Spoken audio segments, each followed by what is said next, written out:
जी की फतेह।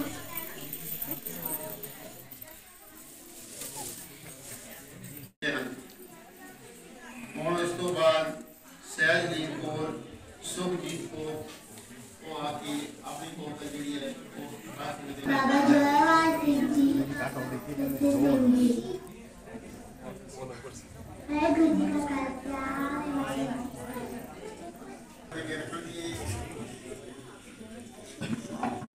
वाहिगुरू जी का खालसा वाहिगुरू जी की फतेह।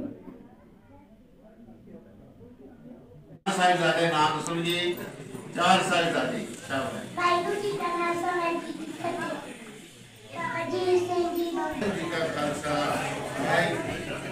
परीक्षा दी थी जेड़े बच्चे उस परीक्षा के लिए कोई मेरिट। आज हम खालसा साजना दिवस भी इसे कहते हैं। बैसाखी का दूसरा नाम खालसा साजन दिवस है।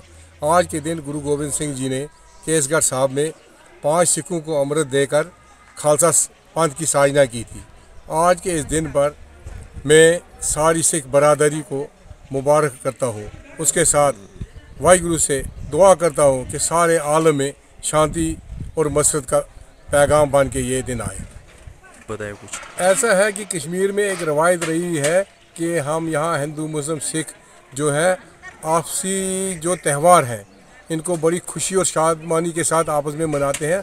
आज के दिन हमारे जो हमसाए हैं, हमारे जो यार दोस्त हैं, वो हमारे घरों में आके हमें खुशी और मुबारक के पैगाम देते हैं। तो यही है, जब इनके बड़े दिन होते हैं, ईद फितर आने वाला है, तो उस दिन हम इनके घरों में जाकर इनको मुबारक करेंगे।